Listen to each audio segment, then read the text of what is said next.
کیونکہ آج کل جو چاول آ رہے ہیں نا بریانی کے، وہ چاول بھی ایسے غلط قسم کے چاول آ رہے ہیں کہ وہ کھانے میں بڑے مزیدار ہوتے ہیں، پیٹ میں جا کے وہ پتھر بن جاتے ہیں، پالش ہوتی ہے ان چاولوں کے اوپر، سمجھتے ہو؟ تو پتہ نہیں کیا کیا آ رہا ہے یار ابھی کیا کیا رونا روئے ہم بیٹھ کے، تو بہت ہی بربادی ہو رہی ہے. یہ میری فیلڈ میڈیکل سائنس نہیں ہے. آپ کہہ سکتے ہیں آپ کیوں یہ باتیں کر رہے ہیں. دیکھو میں ہسپتالوں میں بھی جاتا ہوں بیان کے لیے نا. ابھی میں گیا لاہور میں ایک ہاسپٹل میں، اس ہاسپٹل میں مریضوں کا فری میں علاج ہوتا ہے. جیسے انڈس ہاسپٹل ہے نا، بڑا اچھا معیاری ہاسپٹل ہے، فری میں کروڑوں روپے کا بجٹ ہے ان کا، اور سال کا اربوں میں پہنچتا ہے. وہ سارا بجٹ کون پورا کرتا ہے؟ پبلک. لوگوں کی زکاتیں ہیں، صدقہ ہے، خیرات ہے، ان سے مریضوں کا فری علاج ہوتا ہے انڈس ہاسپٹل میں. اسی طرح لاہور میں ہے الحجاز ہاسپٹل، وہ بھی فری علاج ہوتا ہے وہاں پہ. تاجر بڑے ایماندار وہاں کے. میں گیا، میں نے وہاں جا کے ایک چیز دیکھی. ڈائلسس کے جو پیشنٹ ہیں اس میں گیا، لائن سے لوگ لیٹے ہوئے ہیں، جوان آدمی گردے گنوا بیٹھے ہیں اپنے. شوگر کے پیشنٹ کو دیکھیں گے، ینگ لڑکے 35 سال 40 سال شوگر کے پیشنٹ. ہارٹ کے پیشنٹ کو آپ دیکھیں گے، ینگ لوگ، جوان لوگ ہارٹ پیشنٹ. کروڑوں روپے کا لوگوں کا سرمایہ زکاتوں کا ان مریضوں کے علاج پہ خرچ ہو رہا ہے. انشاءاللہ ثواب ملے گا، اچھی بات ہے، علاج ہونا چاہیے بھائی. گورنمنٹ اپنی ذمہ داری پوری نہیں کرتی، چلو عوام. لیکن میں نے وہاں مینجمنٹ سے کہا کہ اتنے کروڑوں روپے ان لوگوں کے علاج پہ خرچ ہو رہے ہیں، تو کچھ سرمایہ آپ وقف کریں لوگوں کو اویئر کرنے کے لیے کہ بھائی ڈائلسس کے پیشنٹ بنتے کیوں ہو، ایسے کام کیا کر رہے ہو کہ 40 سال کی عمر میں تمہارے گردے جواب دے گئے ہیں، تو کچھ پیسہ اس پہ بھی تو خرچ ہونا چاہیے. ابھی پھر مجھے غصہ آنا شروع ہو رہا ہے،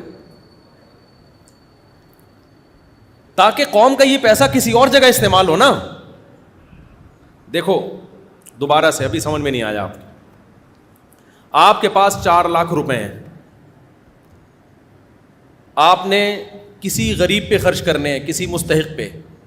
4 آدمی ایسے نکلے جو برگر کھا کے، پیزے پھوڑ کے، اور کولڈ ڈرنک پی کے، سگریٹیں پی کے، چرس پی کے، اور بالکل نیچر کے خلاف لائف اسٹائل اختیار کر کے چاروں پیشنٹ بن گئے شوگر کے اور گردوں کے. ٹھیک ہے نا؟ وہ چاروں کس کے پیشنٹ بن گئے؟ شوگر اور گردوں کے. آپ نے 4 لاکھ روپے ان کے علاج پہ لگا دیے. ٹھیک ہے، آپ کو نیت کا ثواب ملے گا انشاءاللہ. لیکن عقل مند آپ کو مشورہ دے گا کہ یار یہ جو 4 آدمی پیزے پھوڑ رہے ہیں اور صبح و شام بوتلیں چڑھا رہے ہیں، پان گٹکے کھا رہے ہیں، سگریٹیں پھونک رہے ہیں، ان کا بے تحاشا پیسہ ان فضول چیزوں پہ خرچ ہو رہا ہے. تو آپ کو اللہ نے 4 لاکھ روپے دیے ہیں، اس سے پہلے کہ یہ مریض بنے آپ 1 لاکھ روپے اس پہ خرچ کر دو کہ یہ انسان کے بچے بن جائیں. وہ 1 لاکھ میں بن جائیں گے. 1 لاکھ روپے میں آپ کیا کرو، ایک ورک شاپ کرواؤ، یا یوٹیوب کا کوئی چینل خرید لو، اس پہ لوگوں کو اویئر کرو، یا کسی مشہور آدمی کا سے ایک ڈاکومنٹری بنوا لو، تاکہ جو مشہور لوگ ہوتے ہیں ان کی بات پھیلتی جلدی ہے، جس میں ان کو پیزے برگر کے نقصانات، کولڈ ڈرنک کے نقصانات، پان گٹکے کے نقصانات، چرس اور فضول چیزوں کے نقصانات بتائے جائیں.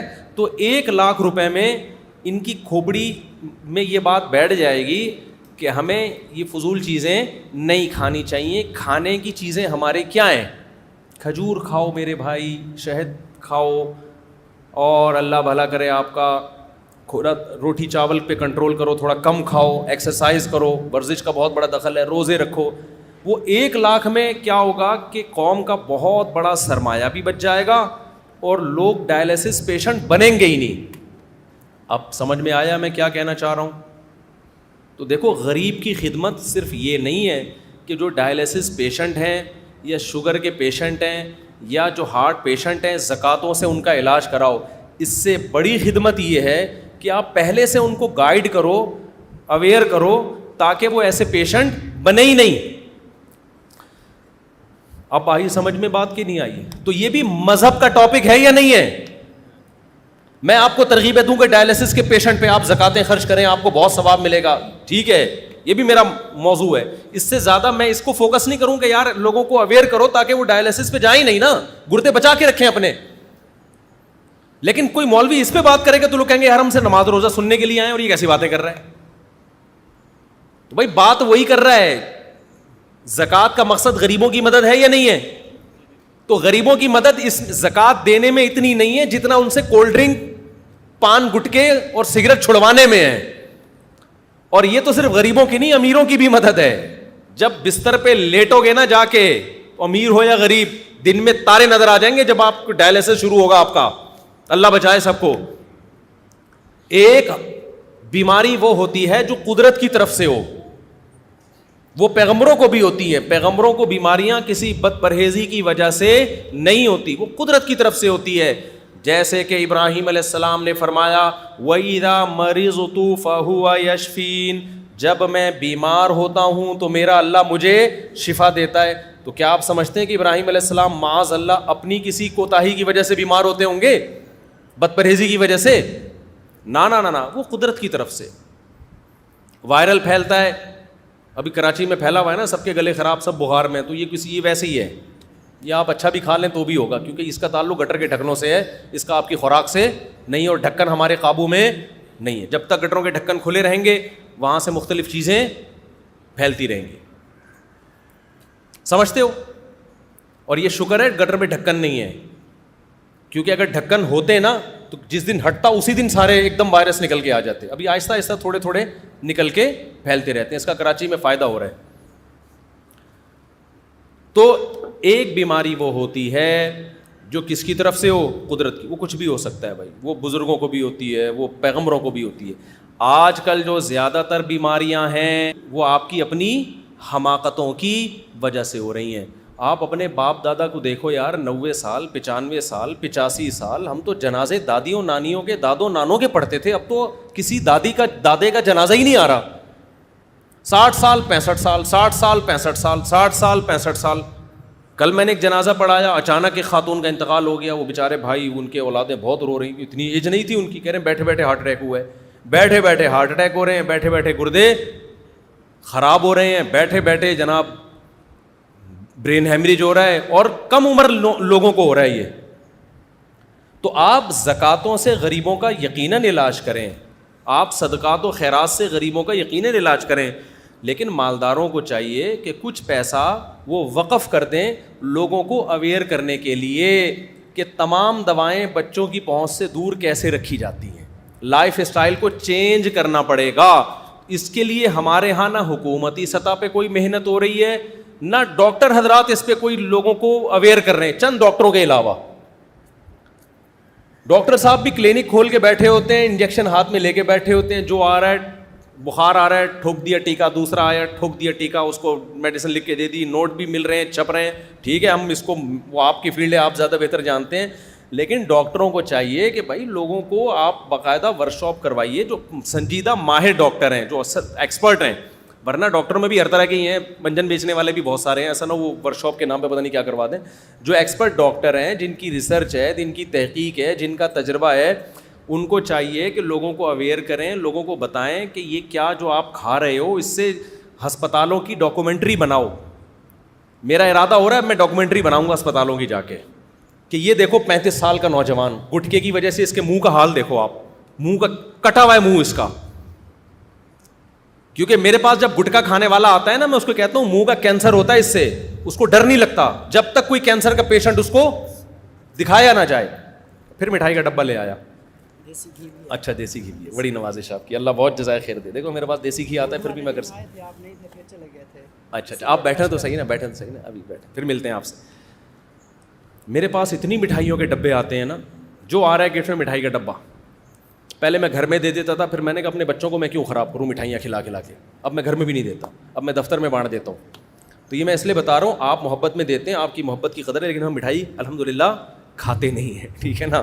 اور آپ کو بھی کوئی ڈبہ مٹھائی کا دیا کرے, رکھا کریں, عزت دی اس نے, بہرحال محبت دی, کھلائیں کسی اور کو. کیونکہ آدمی اپنے ہاتھوں سے اپنی قبر کھو دے, یہ صحت کے لیے بالکل بھی مناسب نہیں. بیمار ہو اللہ کی طرف سے تو صبر کی توفیق بھی ملتی ہے, اور گناہ بھی معاف ہوتے ہیں. اور رسگلے پھوڑ پھوڑ کے جب بیمار ہوتا ہے نا افسوس بھی ہوتا ہے, اور ایک دم بیمار نہیں ہوتا. لوگ کہتے ہیں ہم نے تو دن 8 رسگلے کھائے تھے. جیسے ایک مہمان گیا نا کسی کے گھر, رسگلے کھا رہا ہے تو میزبان نے کہا اور کھائیے نا, اس نے کہا پہلے 2 کھا چکا ہوں. کہتے کھائے تو آپ نے 6 ہیں, خیر یہ نہ بولیں آپ کے 2 کھا چکا ہوں, ٹھیک ہے نا.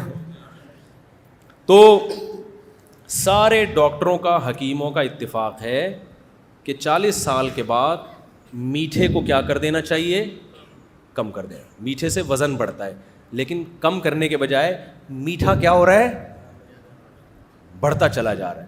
دیکھو اسلام میں جتنے تہوار ہیں نا, ان تہواروں میں کہیں بھی آپ کو میٹھا نہیں ملے گا. میٹھا آپ کو عید الفطر کے دن بھی میٹھا نہیں ہے, بس کھا سکتے ہو, کھاؤ آپ, کھانا کا ہے. کھجوریں کھائیے نبی صلی اللہ علیہ وسلم نے عید الفطر کے دن, بس اس میں ہے. وہ بھی مٹھائی نہیں کھائی آپ نے, حلوہ نہیں کھایا. عید الفطر میں آپ اتنا کیا کرتے تھے کہ پورے رمضان آپ نے روزہ رکھا تو عید سے پہلے آپ چند کھجوریں کھا کے جایا کرتے تھے بس. ہم جو عید الفطر کے دن پھوڑتے ہیں, جو ماشاء اللہ اللہ توفیق دے, زیادہ میں اس میں نہیں جاتا, تو باقی اسلام کے جتنے تہوار دیکھو اس میں میٹھا کہیں بھی نہیں ہے. نمبر 1 بقرعید, جب بچہ پیدا ہوتا ہے, خوشی کا دن ہے نا. فیملی پلاننگ والوں کے لیے غم کا دن ہوتا ہے کہ آبادی مزید بڑھ گئی.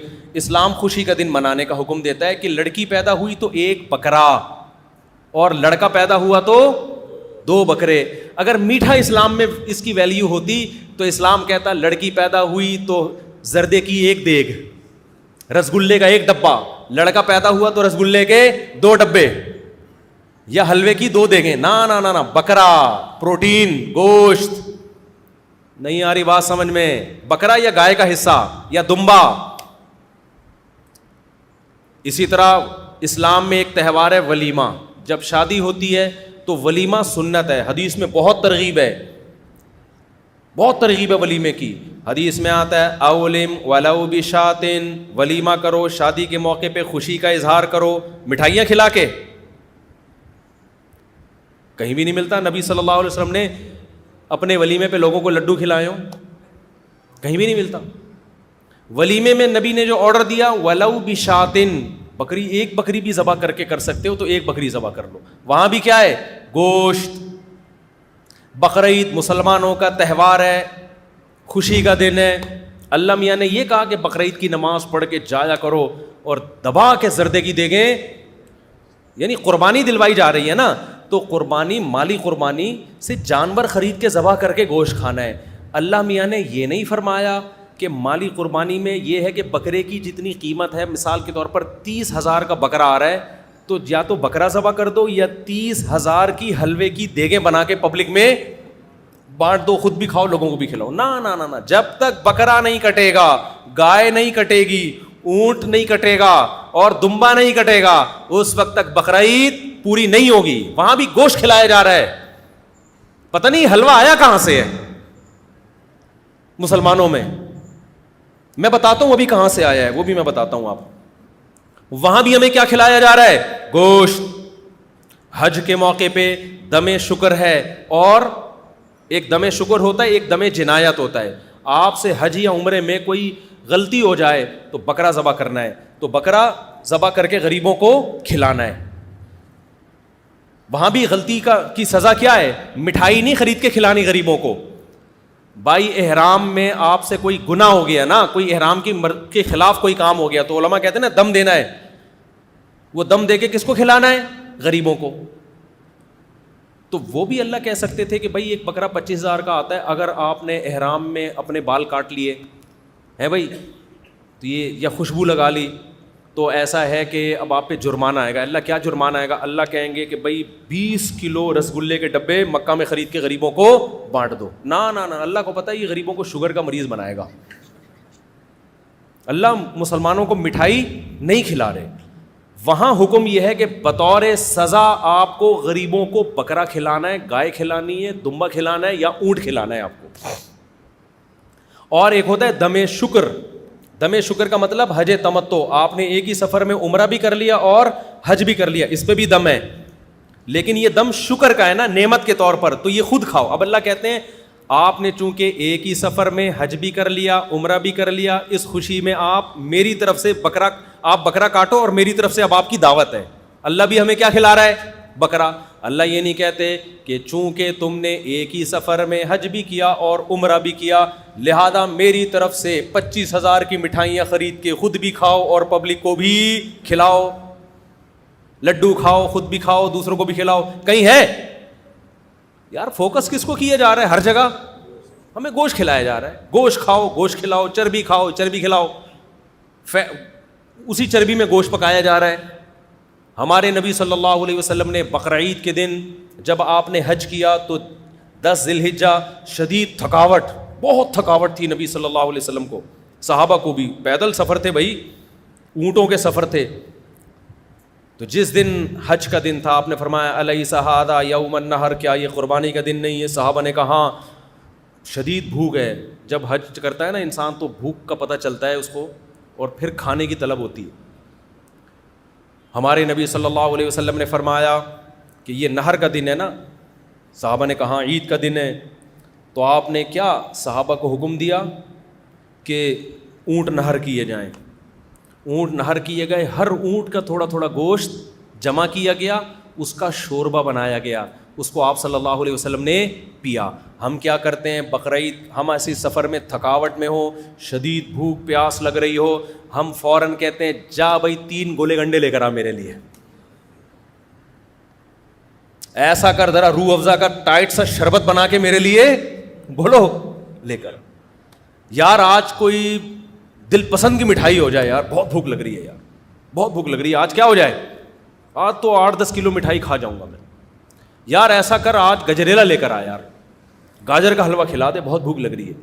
ہمارے نبی کو جب شدید بھوک لگی کھجوریں بھی کھائیں. کھجور کے میٹھے میں اور چینی کے میٹھے میں بہت فرق ہے, خوب سمجھ لو, دونوں میں بڑا فرق ہے. کھجوریں کھا لیں آپ. تو ہمارے نبی نے چونکہ تہوار کا موقع ہے نا بقرعید, تو بڑی نفیس چیز کھائی جائے گی, تو وہاں تو کھجور بھی نہیں بلکہ گوشت کھایا جا رہا ہے. سمجھتے ہو کہ نہیں سمجھتے ہو؟ تو اسی طرح میرے بھائی ابھی ہمارے یہاں مٹھائیاں آئی کہاں سے ہیں یہ سمجھ لو. مسلمان بات بات پہ مذہب کے نام پہ میٹھے کیوں پھوڑتا ہے, اس کو سمجھنے کی ضرورت ہے. شب برات کا حلوہ ہم لوگوں نے کیا, یہ ہمارا اپنا بنایا ہوا حلوہ ہے, یہ اسلام میں کوئی یہ شب برات, ہاں نبی کو میٹھا پسند تھا, یہ حدیث میں آتا ہے. وہ تو میٹھا تو انسان کی نیچر ہے نا, اس کو پسند ہوتا ہے, لیکن کون سا میٹھا پسند تھا؟ کھجور کھایا کرتے تھے آپ صلی اللہ علیہ وسلم, یہ پسند تھا. یا بعض دفعہ اسی کھجور کا حلوہ بنایا جاتا تھا, اس میں کوئی پنیر وغیرہ ڈال کے, بالکل ایک نیچرل چیز تھی. اس کا یہ گاجر کے حلووں سے اور یہ رسگلوں سے کیا تعلق ہے بھائی اس میٹھے کا؟ اور وہ بھی بہت تھوڑا کھایا ہے. ہمارے نبی کی جو صفت تھی پچھلی کتابوں میں, آسمانی کتابوں میں, گوشت کھانے والے پیغمبر ہوں گے, گوشت کھانے والے, یہ علامت تھی. کیونکہ انسان 2 قسم کے ہر دور میں رہے ہیں, ویجیٹیرین اور گوشت خور. تو ہمارے نبی کی علامت کیا تھی؟ یہ ویجیٹیرین نہیں ہوں گے, یہ کیا ہوں گے؟ گوشت خور ہوں گے. تو اب میں آپ کو بتاؤں یہ مسلمانوں میں لڈو آئے کہاں سے ہیں؟ رسگلے اور لڈو بولو آئے کہاں سے؟ ہر بات ہونا تو یہ چاہیے تھا جب بھی خوشی کا موقع ہو, آپ کا بچہ پاس ہو گیا, یہ بکرا کھائیے, آئیے یہ لیگ پیس آپ کے لیے, میرے بچے کے نمبر اچھے آئے. یہ ہونا چاہیے تھا نا بھائی, اسلام کے مزاج کے حساب سے یہ ہونا چاہیے تھا نا بھائی. میری شادی ہو گئی ہے تو یہ دمبا میری طرف سے, آپ آ نہیں سکتے دعوت میں, یہ دمبے کی چانپیں میں آپ کو ڈبے میں پیک کر کے بھیج رہا ہوں. اب الٹا ہو رہا ہے جی, آپ کی شادی ہوئی ہے, یہ منہ میٹھا کیجیے رسگلے سے. جی میرا ولیمہ ہے, یہ منہ میٹھا کیجیے.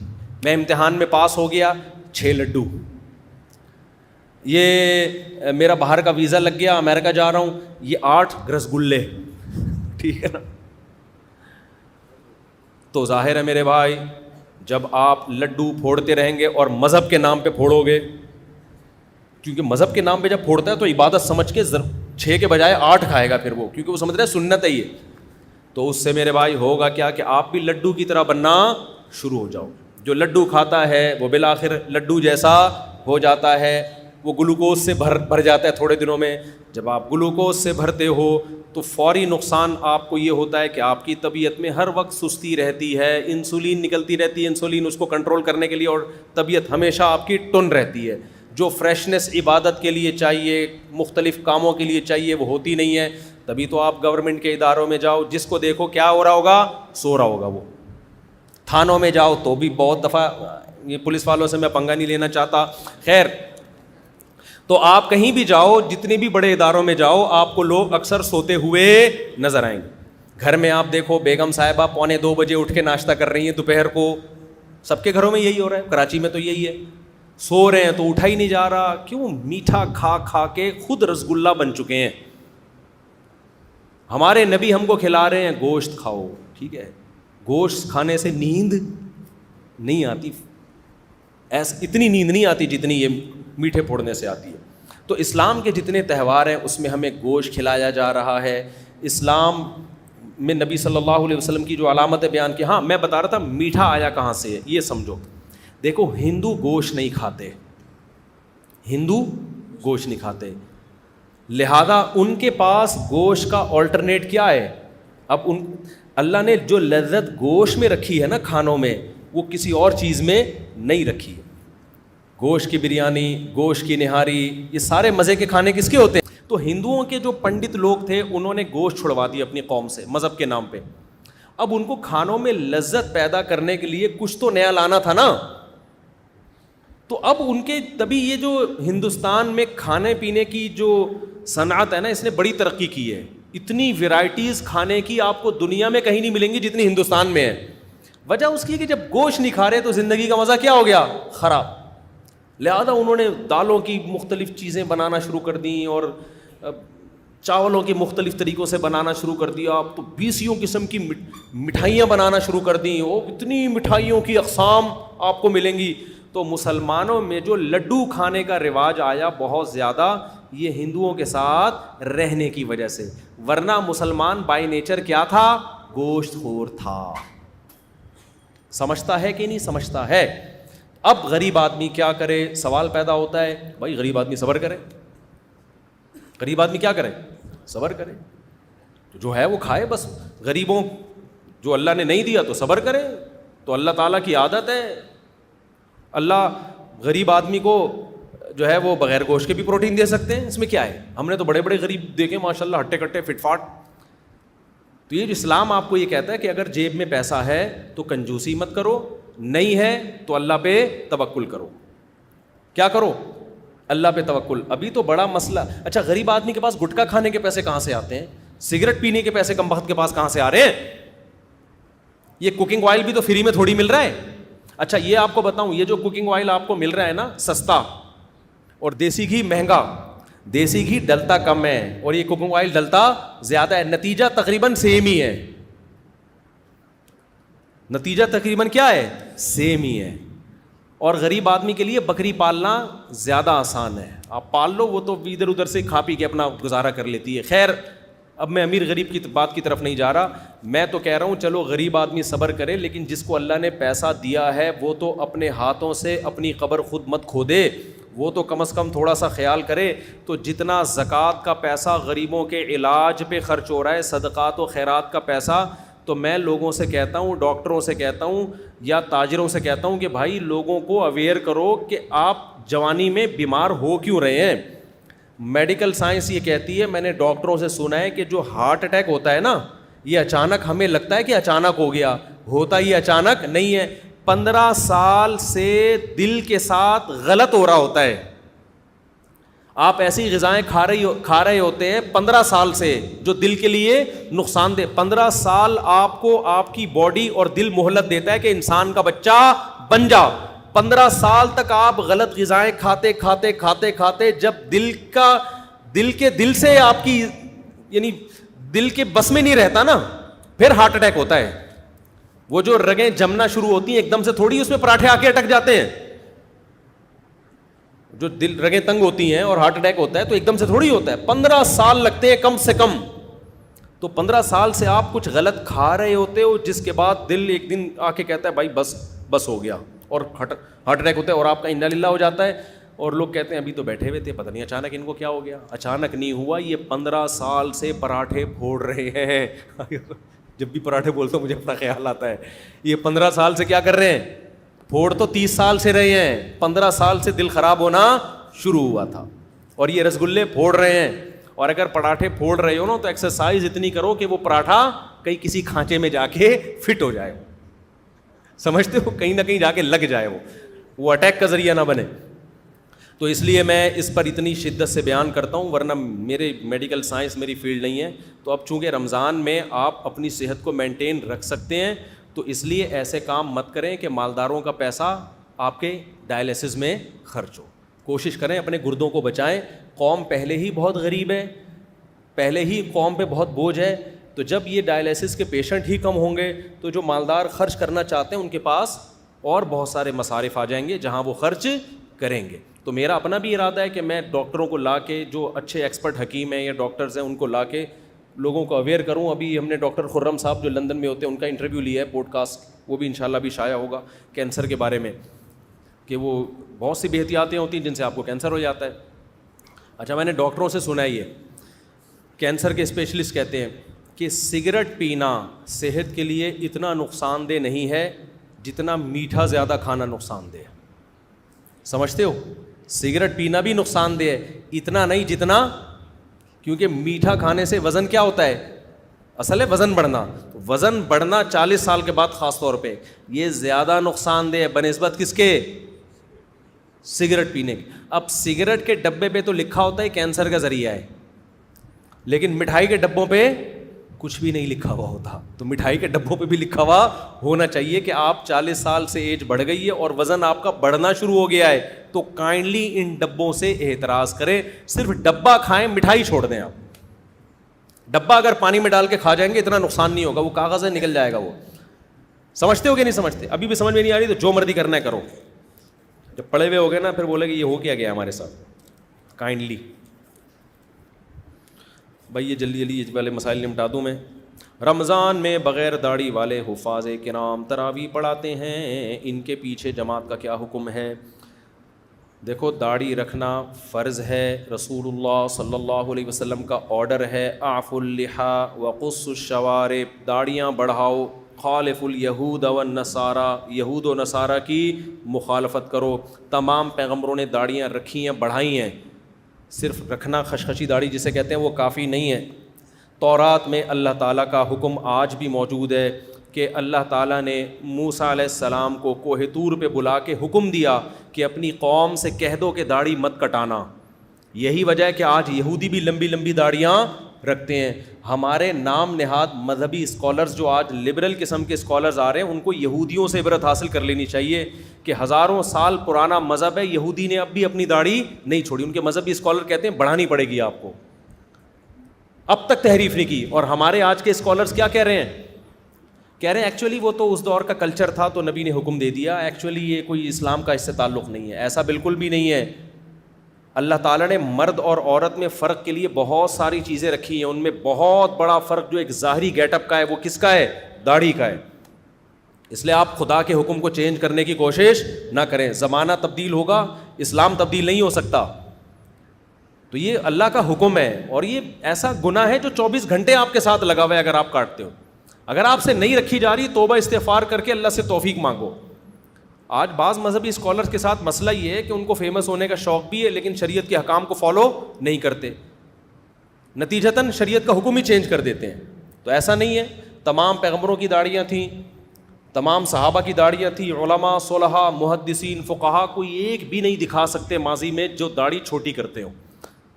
اس لیے داڑھی بڑھانے کا حکم ہے, کم سے کم اس کی مقدار 1 مشت ہے, کم سے کم چاروں طرف سے 1 مٹھی. اور خط بھی ایسے ایسے بنا رہے ہیں عجیب عجیب قسم کے, جیسے کپ رکھ کے نا کاٹ دیا.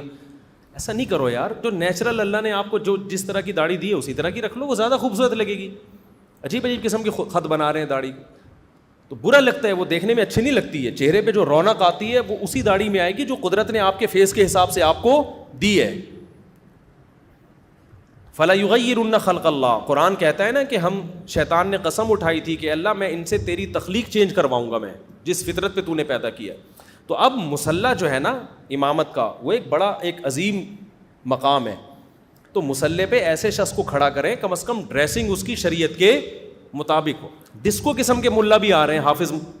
ہمارے محلے میں ایک بچے نے حفظ کیا لیکن سارا دن فلمیں دیکھتا تھا, ڈرامے دیکھتا تھا, ڈبو پہ اسنوکر پہ لگا رہتا تھا.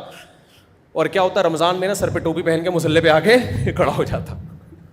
اچھا تراویح پڑھنے کے بعد پھر سنوکر کلب جاتا, پھر فلمیں دیکھ رہا ہے, ڈرامے دیکھ رہا ہے, میوزک بھی سنتا ہے, داڑھی بھی کاٹتا تھا.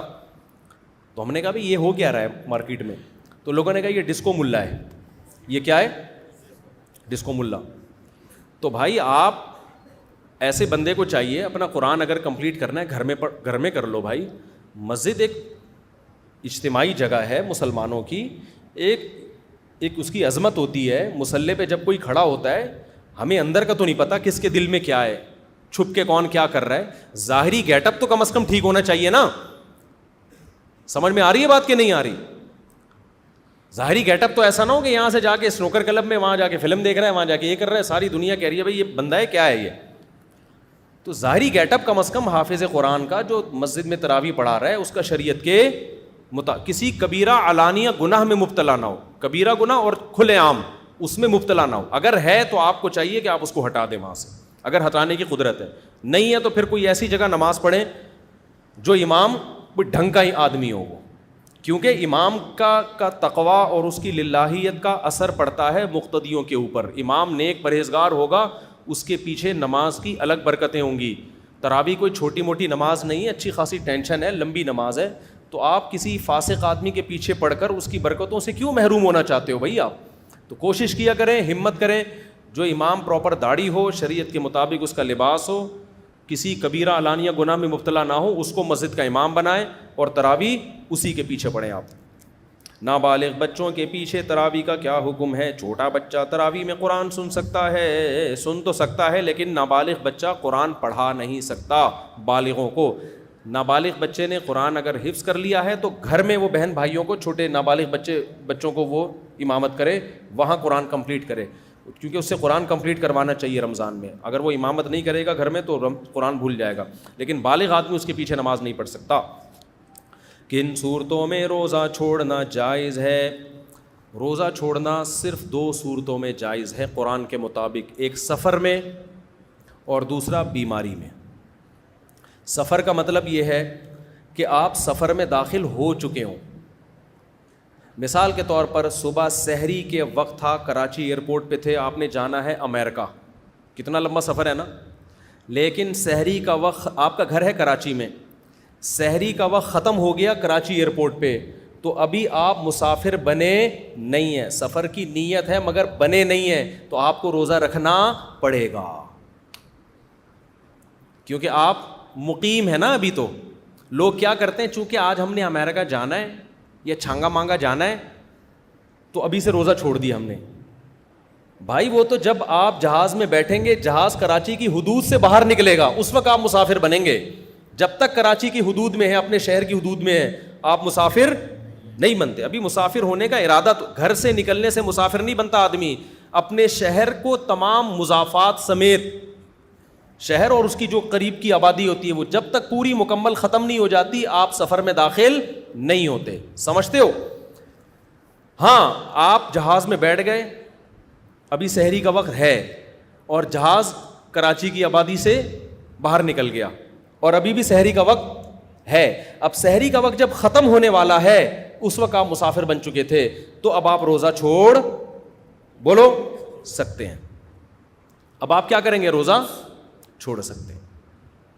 اچھا, جب آپ امریکہ کی طرف جا رہے ہیں, بھائی یہ بہت اہم بیان ہے, جو باہر سے لوگ سفر کرتے ہیں نا یورپ امریکہ سے رمضان میں, ان کے لیے بہت امپورٹنٹ بیان ہے. اس پہ کلپ بنا دیں, بنا کے نکال دیے, کہ لوگ بہت پوچھتے ہیں یہ مسئلہ.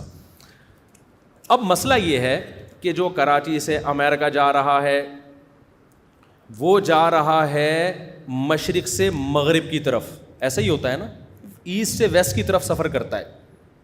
جو امریکہ سے کراچی آ رہا ہے نا, اس کے تو مزے ہوں گے, اس کے کیا ہوں گے؟ مزے ہو جائیں گے. وجہ اس کی یہ ہے کہ سحری کا وقت تھا امریکہ میں, ابھی ختم نہیں ہوا ایئرپورٹ پہ, شریعت کہتی ہے روزہ رکھنا پڑے گا آپ کو. اس نے روزہ رکھ لیا.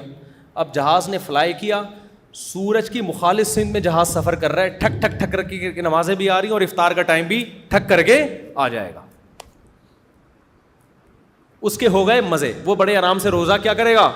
رکھ لے گا. دوبارہ سحری کا وقت آ گیا اگر سفر کے دوران, تو روزہ چھوڑ دے, کیونکہ اب سفر میں داخل ہو چکا ہے. اگر چھوڑنا چاہے, بہتر تو یہ کہ رکھے سفر میں بھی, افضل یہی ہے کہ اس زمانے میں رکھ لیے سفر میں. لیکن مسئلہ اس کے لیے ہوتا ہے جو یہاں کراچی ایئرپورٹ پہ تھا, 5:30 فرض کرو سحری کا وقت ختم ہو رہا ہے, اب 5:30 پہ بورڈنگ کا اعلان ہوا, جہاز میں بیٹھنا شروع ہوا, یا جہاز ابھی ٹیک آف کر رہا ہے, ابھی اڑا نہیں ہے, اور سحری کا وقت داخل ہو گیا, تو ابھی یہ مسافر بنا, سحری کا وقت ختم ہو گیا, ابھی یہ مسافر بنا نہیں ہے, اس پہ روزہ رکھنا کیا ہے, واجب ہے, روزہ رکھ لیا اس نے. اب ہوگا کیا, جہاں جہاں سورج جا رہا ہے جہاز بھی بولو وہیں جا رہا ہے, اس کا روزہ ہو جائے گا بہت لمبا, بعض دفعہ 23 گھنٹے کا روزہ بھی ہو جاتا ہے. تو ایسے میں شرعی حکم یہی ہے کہ آپ کو روزہ رکھنا بول لیں پڑے گا. سمجھتے ہو کہ نہیں سمجھتے؟ بے شک روزہ لمبا ہو گیا, لیکن چونکہ روزہ آپ رکھ چکے ہو, اب اس کو توڑنے کی شرعاً اجازت نہیں ہے, اب اس کو کمپلیٹ.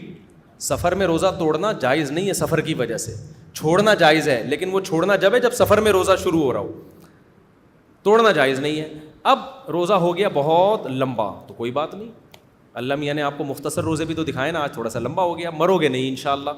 ہاں اگر کوئی شوگر کا پیشنٹ ہے, یا کوئی بوڑھا اتنا کمزور ہے, یا اور کسی وجہ سے کوئی کسی کو واقعی کمزوری ہو گئی ہے, اور وہ 18-20 گھنٹے کے بعد اس کی حالت غیر ہونا شروع.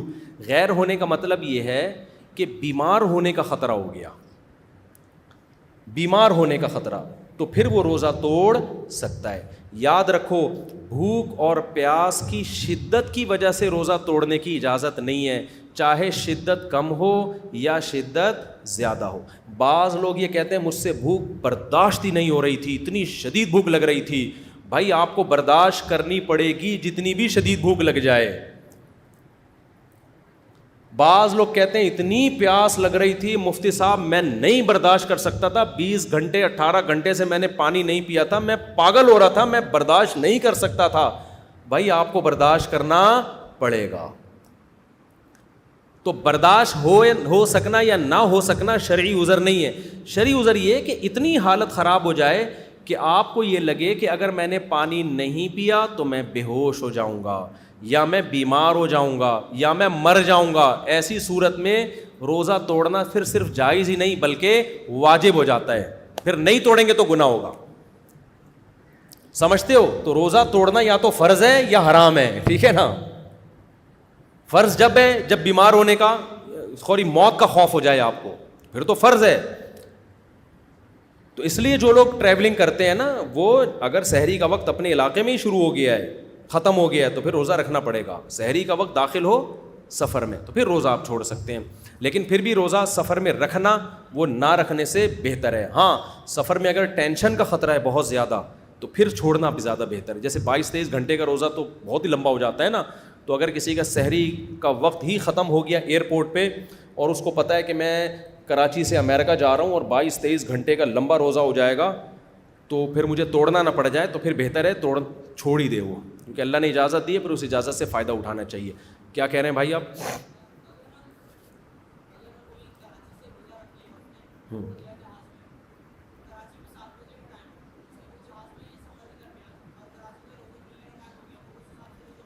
نہیں, یہ کہہ رہے ہیں جہاز میں کراچی آ رہا ہے اور کراچی میں روزے کا ٹائم ہو گیا, جہاز میں نہیں ہوا, تو ایسا نہیں ہے. جہاز میں سورج جب تک غروب نہیں ہوگا نا تو اس وقت تک روزہ نہیں کھول سکتے. اچھا ایک مسئلہ تو یہ ہو گیا روزے سے متعلق. اگلا سوال بھی اسی جیسا ہے, وہ یہ ہے کہ مزدور حضرات یا سخت محنت کش افراد روزہ کیا چھوڑ سکتے ہیں؟ بہت امپورٹنٹ سوال ہے. دیکھو میں نے بتایا کہ روزہ چھوڑنا 2 صورتوں میں, سفر اور بیماری. مزدور اس میں داخل نہیں, جاب والے لوگ اس میں داخل نہیں ہیں, کیونکہ اس کا کوئی معیار نہیں ہے. صحابہ کے دور میں کوئی مزدور پیشہ تھے, کوئی انویسٹر تھے جو صرف پیسے انویسٹ کرتے تھے, آرام سے رہتے تھے. قرآن نے جب حکم دیا ہے نا کہ تم پر روزے فرض کیے گئے ہیں, تو اس میں مزدور بھی داخل ہیں, ریگستانوں میں کام کرنے والے لوگ بھی داخل ہیں. 2 لوگ مستثنی ہیں, بیمار اور مسافر. تو اس لیے مزدور چاہے کتنی ہی سخت مزدوری کرتا ہو, کوئلے کی کان میں بھی ملازمت کرتا ہو نا, جہاں 1 گھنٹے کے بعد شدید پیاس لگتی ہے, اس کو پھر بھی روزہ رکھنا پڑے گا اگر وہ مسافر نہیں ہے. اب لوگ کہتے ہیں میں نے پچھلے سال بھی یہ بیان کیا تھا, نیچے کمنٹس میں لوگوں نے بڑا مذاق اڑایا کہ ان مولویوں سے پوچھو کہ تم ذرا کدال ہاتھ میں اٹھا کے کنواں کھودنا شروع کرو مزدوروں کی طرح, پھر روزہ رکھ کے بتاؤ اور پھر یہ فتویٰ دو. یہ خود تو ایئر کنڈیشن روم میں بیٹھے رہتے ہیں اور فتوے مزدوروں کے لیے دے رہے ہیں. سمجھتے ہو, یہ طنز لوگوں نے کیا تھا.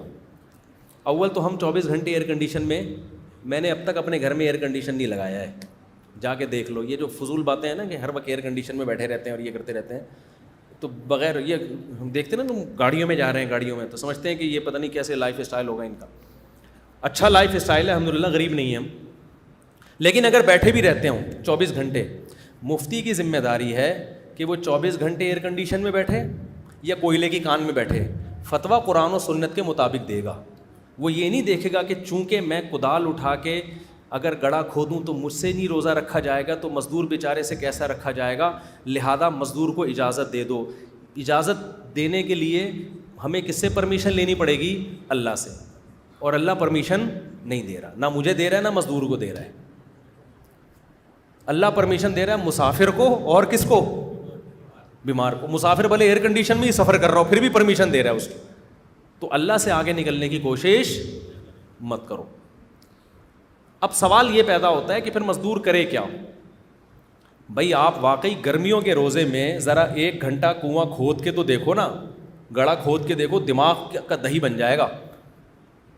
اس کا جواب یہ ہے کہ مزدور رمضان میں پہلی کوشش یہ کرے کہ رات کے وقت مزدوری کرے. وہ ہم نے ایسے مزدور دیکھے ہیں جو کدال کا کام اور محنت مزدوری کا کام کس میں کرتے ہیں؟ رات.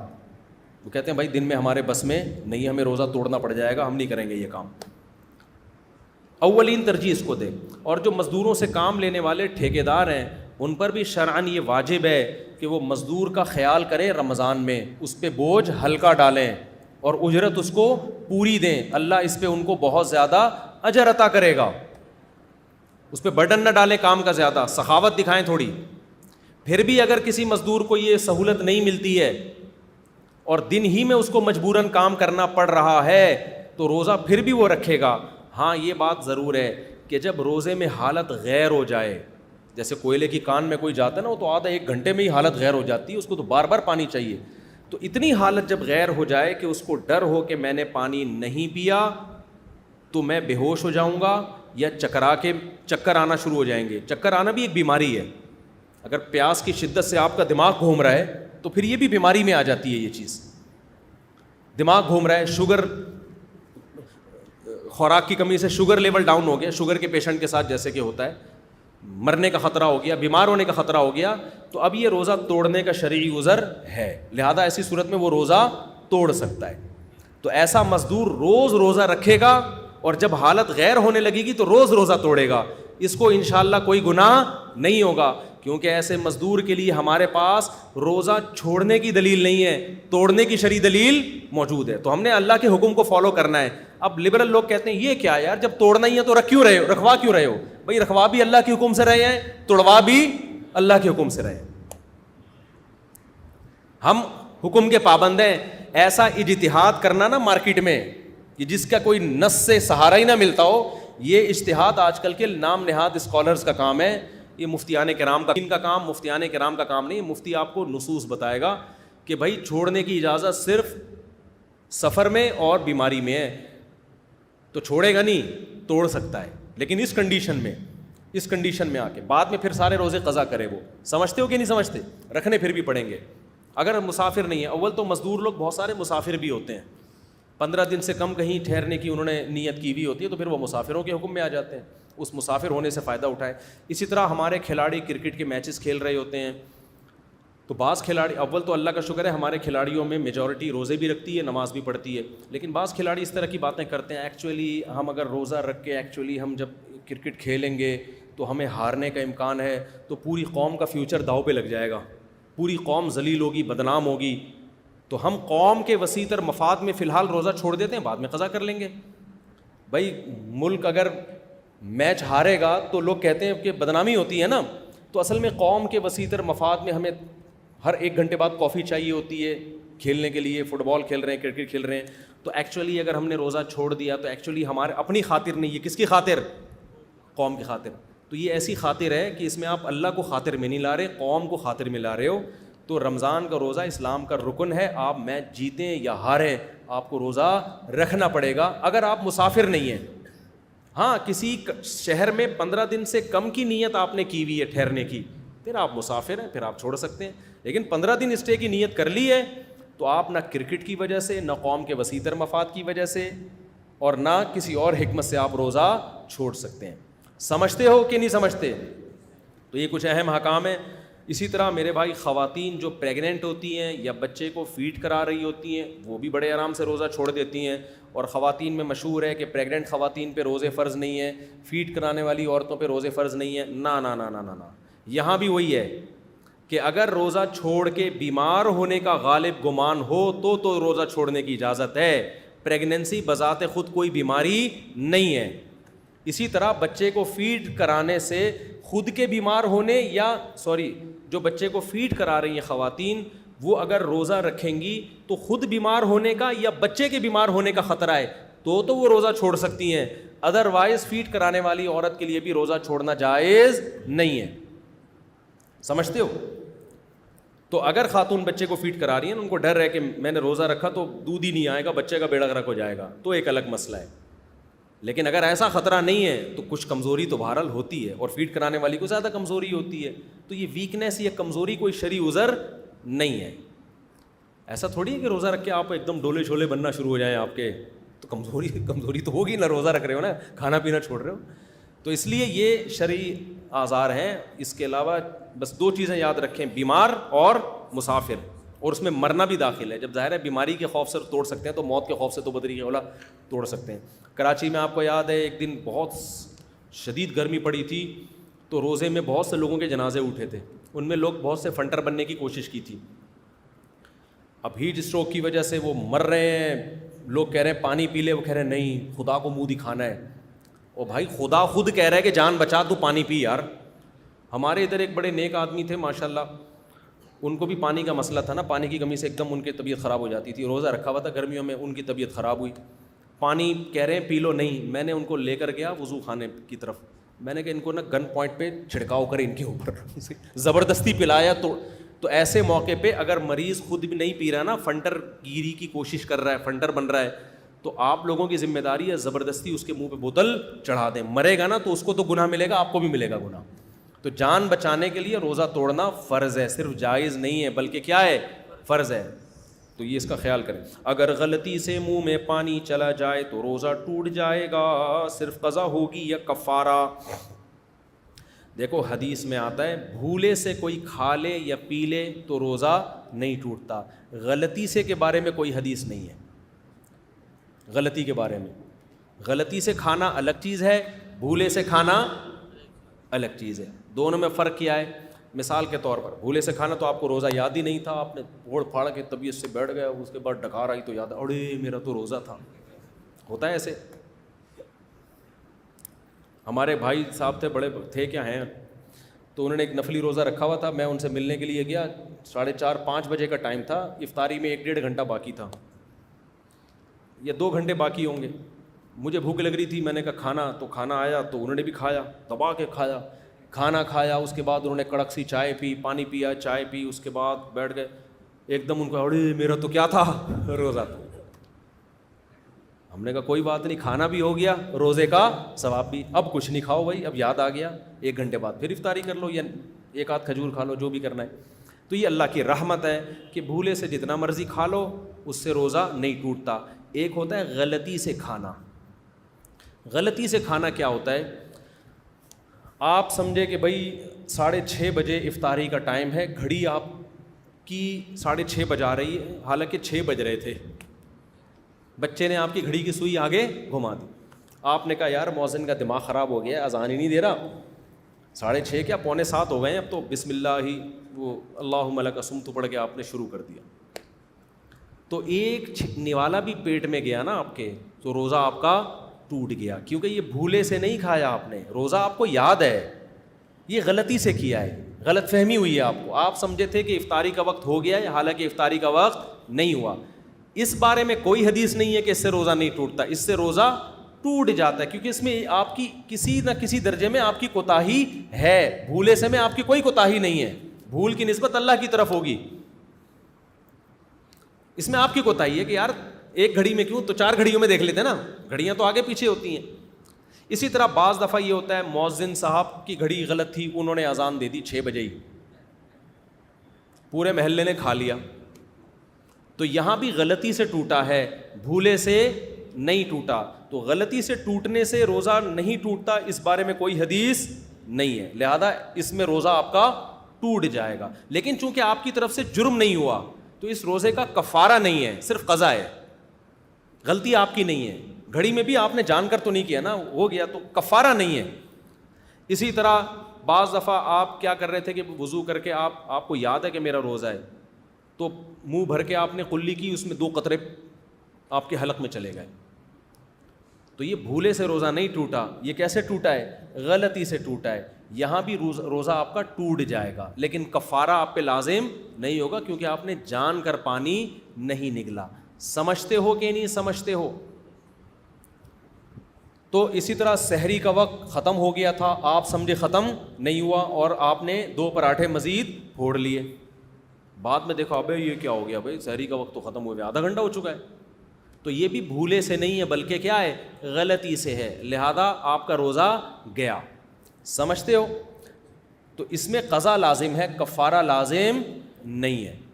اب بعض حضرات یہ دلیل دیتے ہیں کہ حدیث میں تو آتا ہے رفع عن امتی, ہمارے اہل حدیث حضرات کا مسلک یہ ہے کہ غلطی سے بھی اگر کسی نے کھا لیا تو روزہ نہیں ٹوٹے گا اس کا.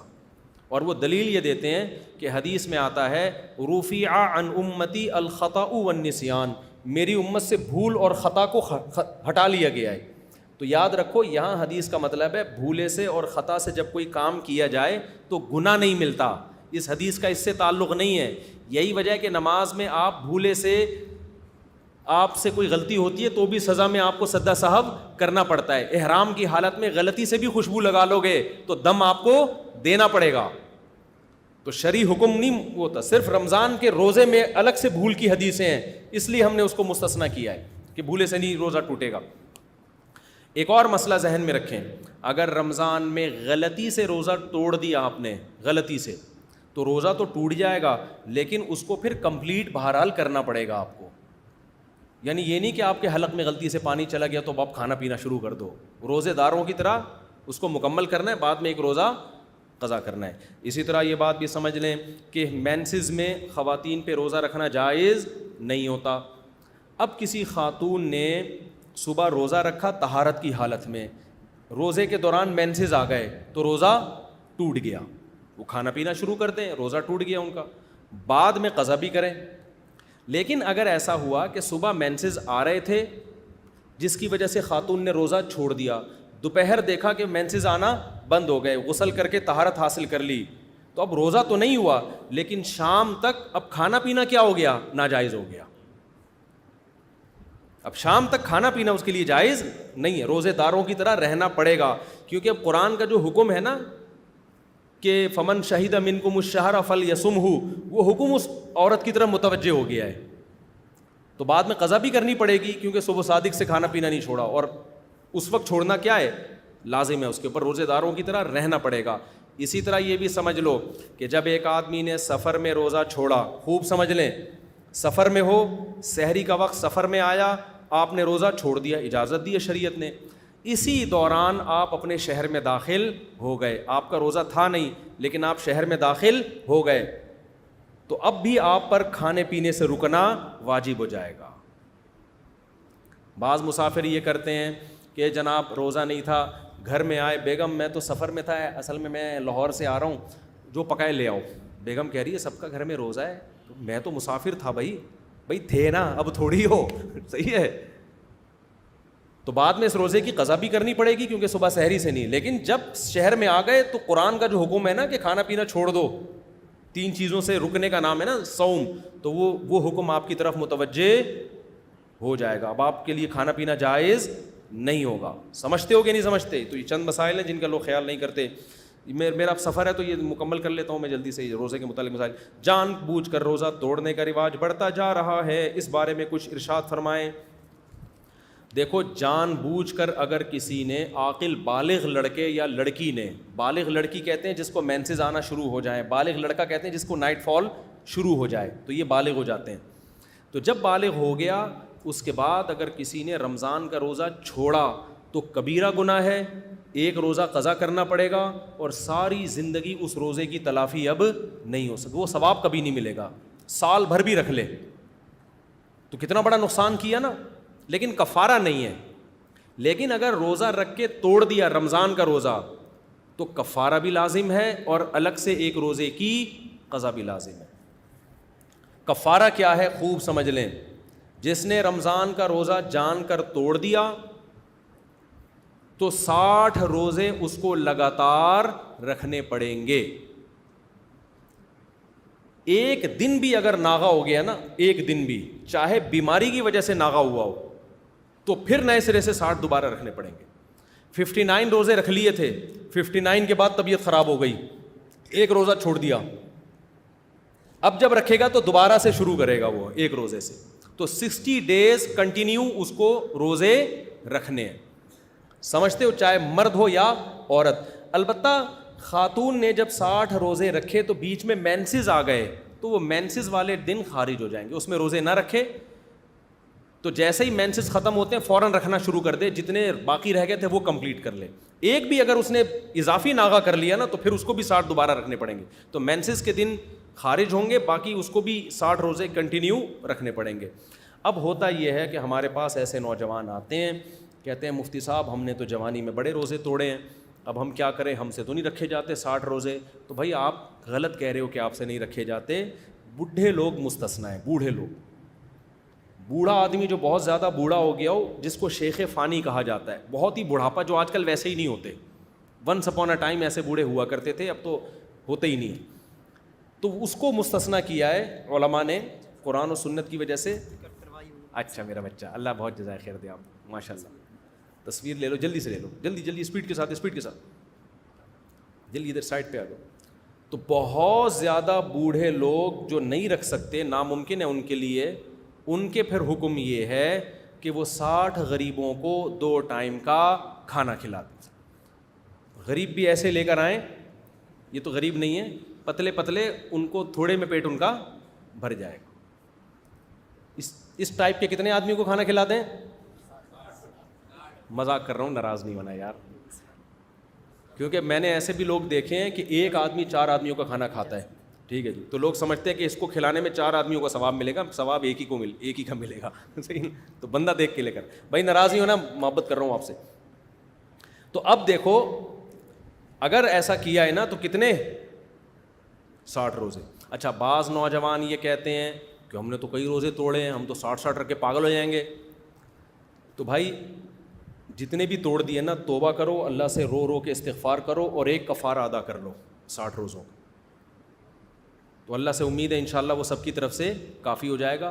دوبارہ اگر پھر روزہ توڑا تو پھر دوبارہ 60 رکھنے پڑیں گے. اب تک جو ہو گیا اس میں 60 رکھ لو. احتیاط تو یہی ہے کہ ہر الگ الگ رمضان میں جتنے توڑے ہیں تو الگ الگ کے 60, ایک ہی رمضان میں اگر کئی توڑے تو پھر تو سب کی طرف سے ایک ہو جائے گا کفارہ, لیکن الگ الگ رمضانوں میں اگر توڑے ہیں تو پھر الگ الگ کفارے ہیں. لیکن ایک قول یہ بھی ہے کہ جتنے بھی توڑے نا اب تک تو پنشمنٹ سب کی طرف سے کیا ہوگی, ایک ہی ہوگی. جیسے کوئی آدمی بار بار زنا کرتا ہے تو حد تو ایک ہی جاری ہوگی نا, یہ تھوڑی کہ پہلے پرانے والے زنا کے 100 کوڑے الگ لگائے, اگلے والے کے الگ لگائے, تو اس کی تو کمر مارکیٹ سے کیا ہو جائے گی, شارٹ ہو جائے گی نا, وہ تو پھر بیوی کے قابل بھی نہیں رہے گا تھوڑے دنوں میں. تو جب ایک دفعہ جرم پکڑا جاتا ہے نا تو ایک ہی دفعہ میں سارے جرموں کی ہو جاتی. پھر سزا جاری ہونے کے بعد اگر دوبارہ جرم کرے گا پھر دوبارہ سے نئی سزا جاری ہوگی. جیسے کئی دفعہ چوری کی تو ہاتھ تو ایک ہی کٹتا ہے نا.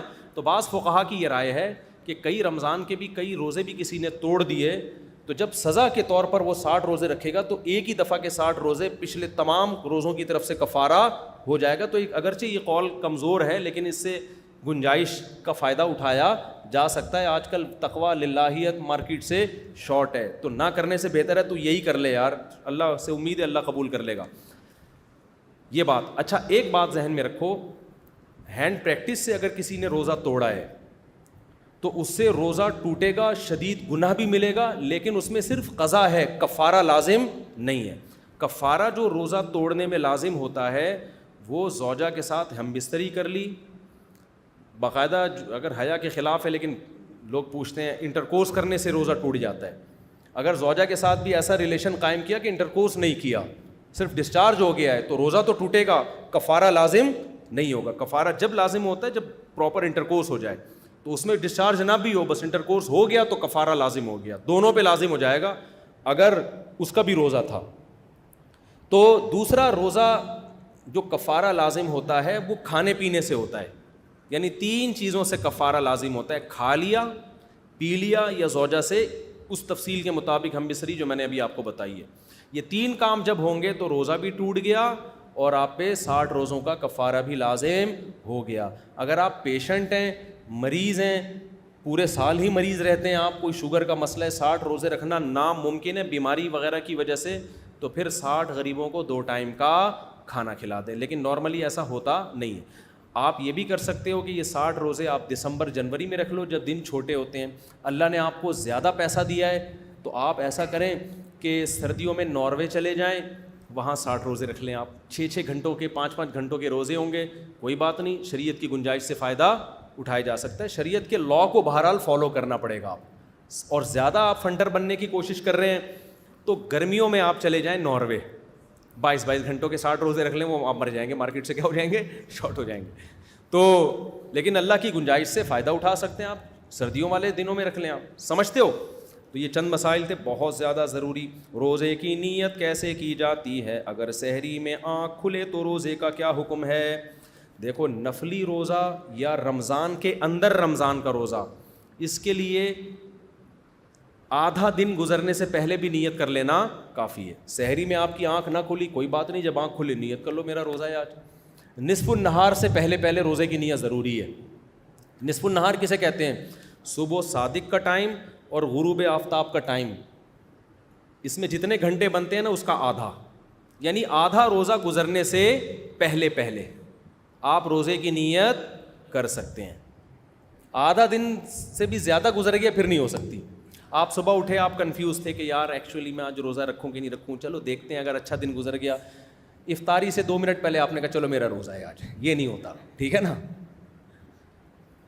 تو یہ نہیں ہو سکتا. ہمارے نبی صلی اللہ علیہ وسلم گھر تشریف لاتے, امی عائشہ سے پوچھتے کچھ کھانے کو ہے, آپ فرماتی نہیں ہے, کہتے چلو پھر ہم نے کیا نیت کر لی روزے کی, بھائی کھانے کو تو ویسے ہی نہیں ہے, تو ثواب تو لے نا نیت کر کے ہم. تو زوال سے پہلے تک, یعنی زوال نہیں, نصف النہار, زوال الگ چیز ہے, نصف النہار, نہار کہتے ہیں دن کو, تو دن کا آدھا, صبح صادق سے غروب آفتاب کے بیچ میں جو آدھا بنتا ہے نا, اس سے پہلے آپ نیت کر. لوگ سمجھتے ہیں زوال سے پہلے نیت, یہ خوب سمجھ لو, زوال سے پہلے نہیں, آدھا روزہ گزرنے سے پہلے آپ نیت کر سکتے ہو. رمضان کے فرض روزے کی بھی اور بعد میں نفلی. البتہ رمضان کے قضا روزے میں آپ کو صبح سے ہی سحری کے وقت ہی نیت کرنی پڑے گی, اور رمضان میں تو نیت کی ضرورت ہی نہیں ہوتی نا, مسلمان نے تو روزہ رکھنا ہی ہے, تو نیت ہوتی ہے دل میں کہ روزہ رکھنا ہے ہم نے. رات کو آپ صبح سحری کا انتظام کر کے سوئے تو مطلب ہے کہ نیت ہی ہے نا, تو اس میں بس اتنا ارادہ کافی ہے کہ روزہ ہے کل ہمارا, بس یہی. اچھا, یہ جو دعا ہے وہ بھی صومی غدن نویت من شہر رمضان, یہ ایسی دعا ہے, اس کی کوئی ثبوت نہیں ہے, ٹھیک ہے, بس دل میں نیت کافی ہے. اچھا بھائی, اچھا یہ بھی ذہن میں رکھو, اگر سحری میں آنکھ نہ کھلی تو لوگ کہتے ہیں شرعی عذر ہے, کیونکہ ہم نے رات کو ڈنر بھی نہیں کیا تھا, صرف افطاری میں 2 پکوڑے چکھے تھے, اب چونکہ رات کو کھانا بھی نہیں کھایا, سحری میں آنکھ ہی نہیں کھلی, اب میں شرعی طور پہ معذور ہوں, میں روزہ نہیں رکھوں گا. تو سحری میں آنکھ نہ کھلنے سے آپ شرعی معذور نہیں بنتے, چاہے رات کو ڈنر کیا ہو یا 2 پکوڑے کھائے ہوں یا نہیں کھائے ہوں. افطاری میں آپ نے کچھ بھی نہ کھایا ہو, پھر بھی سحری میں آنکھ نہ کھلی ہو اور پیٹ آپ کا کمر سے بالکل ایلفی کی طرح چپک گیا ہو, پھر بھی آپ کو روزہ چھوڑنے کی اجازت بولو نہیں, کیونکہ بھوک اور پیاس کی شدت یہ شرعی عذر نہیں ہے, یہ تو روزے کا تقاضا ہے. صرف آپ وہی بات ہے بیماری کا خطرہ, بیماری کا خوف, وہ ایک الگ, وہ اس میں آپ چھوڑ سکتے ہیں. سحری افطاری کا تعلق اذان سے ہے یا وقت دیکھ کر؟ بھائی اذان سے نہیں ہے, وقت سے. اذانیں آج کل وقت سے پہلے بھی ہو جاتی ہیں. آپ جو سحری اور افطاری کے نقشے ہیں وہ گھر میں رکھیں اور ان سے بھی احتیاطاً 2 منٹ کے بعد افطاری کریں, کیونکہ یقین نہیں ہوتا کہ سورج غروب ہو گیا ہے.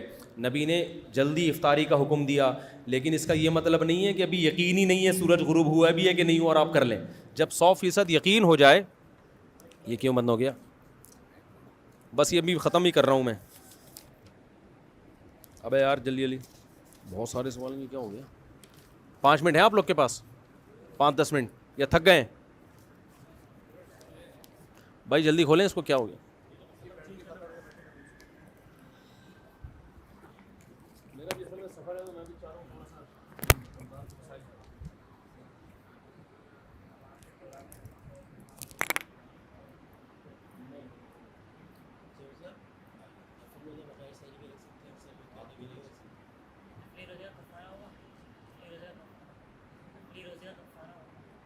اگر توڑ دیا تو کفارہ نہیں, دوبارہ رکھیں.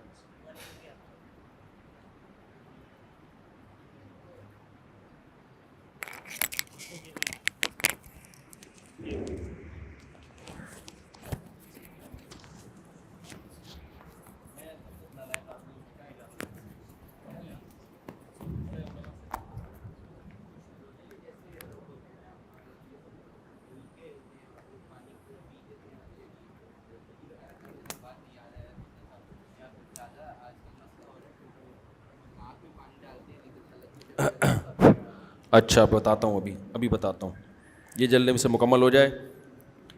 افطاری میں کیا کھانا سنت ہے, سحری میں کیا کھانا چاہیے. افطاری میں کھجور سے افطاری کریں اور سحری میں بھی کھجور کھائیں. ہمارے یہاں کھجوروں کو زیادہ لفٹ نہیں کرائی جاتی, حالانکہ کھجور بڑی خاندانی چیز ہے. آپ یعنی ایک اتنا سا لیں گے, پھر اس کے بعد ڈائریکٹ پکوڑوں پہ آ جائیں گے, ٹھیک ہے نا. تو کھجور کھائیں تمیز سے, سنت ہے. اچھا بھائی سحری میں کیا کھانا چاہیے؟ جو مرضی کھائیں, بس ڈاکٹروں سے پوچھ کے کھائیں, ٹھیک ہے نا, حکیموں سے پوچھ کے کھائیں. رمضان میں ذخیرہ اندوزی کے بارے میں ہمیں بتائے. قیمتیں بڑھائی جاتی ہیں, اس کا کیا وبال ہے؟ یہ گورنمنٹ کا کام ہے بھائی. تراویح میں دیکھ کر قرآن پڑھ سکتے ہیں, نہیں پڑھ سکتے. کیا مقتدی امام کے پیچھے تراویح میں قرآن دیکھ کر سن سکتے ہیں, نہیں سن سکتے. پھر دلائل بعد میں, ابھی بہت زیادہ ہو گیا, میں اور بھی دنیا میں غم ہے میرے. رمضان بغیر داڑھی والا ہو گیا رمضان, اس کو آپریشن کر دیا. اور کوئی رمضان سے متعلق مسئلہ پوچھنا ہے تو پوچھیں, پھر میں چھٹی کرتا ہوں. رمضان سے متعلق بس 2-4 سوال ہم لے لیتے ہیں, پھر باقی سوال بعد میں اگلے بلیٹن میں. 2 روزے کھائے ہیں پچھلے رمضان میں؟ کس نے کھائے؟ اچھا, میں نے کہا شاید ہم نے بھی کھائے. اب رکھیں یار, بس رکھیں, جلدی سے قضا رکھیں, اگلے رمضان سے پہلے قضا کر لیں. اور چلیں آگے.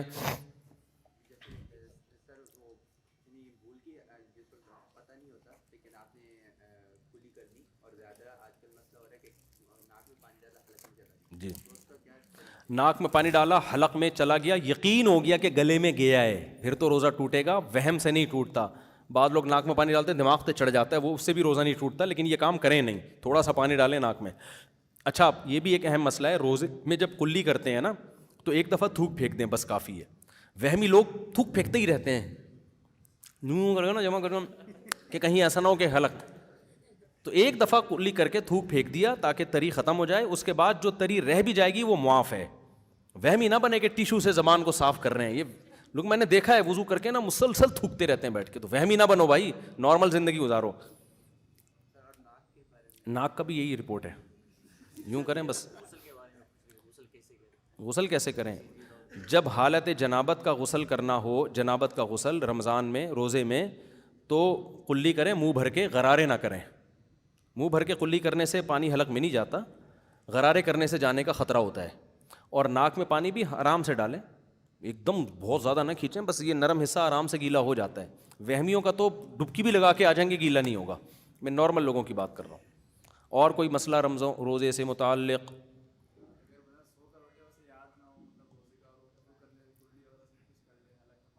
اگر حلق میں پانی چلا گیا تو روزہ ٹوٹ جائے گا بھائی. ٹوتھ پیسٹ روزے کی حالت میں نہیں کر سکتے, جائز یعنی مکروہ ہے, ناپسندیدہ ہے, روزہ نہیں ٹوٹے گا. مکروہ اور ناپسندیدہ اس لیے ہے کہ اس کا غالب گمان ہوتا ہے حلق میں ذرات پہنچنے کا, تو روزہ توڑنا بھی جائز نہیں, ایسا کام بھی جائز نہیں کہ روزہ توڑنے کے آپ خطرہ ہو. پھر بھی کوئی بہت احتیاط سے کر رہا ہو یا اسمیل بہت آ رہی ہو تو پھر ایک مجبوری ہے. لیکن مسواک کرو نا, آرگینک چیز ہے, فائدہ مند چیز ہے. مسواک کرنے میں اگر بالفرض خدا نخواستہ کوئی ذرہ حلق میں چلا بھی گیا تو اس سے روزہ نہیں ٹوٹتا. سمجھتے ہو نا, جان کرنا لے کے جاؤ کہ مسواک ہی کھانا شروع کر دیا آپ نے کہ یار چلو کچھ تو کھائیں. جی, ٹریڈنگ کی غرض سے روزے میں سوئمنگ کرنی پڑ جائے تو منہ باہر رکھ کے کرتے رہیں, یا منہ اندر لے جائیں, پانی حلق میں نہ لے کے جائیں. لیکن ایسا کام روزے میں کرنا کہ اتنی شدت سے روزہ رکھے کہ توڑنے کا خطرہ ہونا شروع ہو جائے، نہ کریں نا. آپ افطاری کے بعد سوئمنگ کر لیں، بہرحال جائز ہے، سوئمنگ بھی کر سکتے ہیں، جاگنگ بھی. ہم جب بچپن میں گرمیوں کا روزہ تھا، ہم روزہ رکھ کے صبح کرکٹ کھیلتے تھے، ایسے پاگل تھے ہم لوگ. اسٹیمنا تھا بھائی. آج کل کے لونڈے لپاڑوں میں اسٹیمنا ہی نہیں ہے.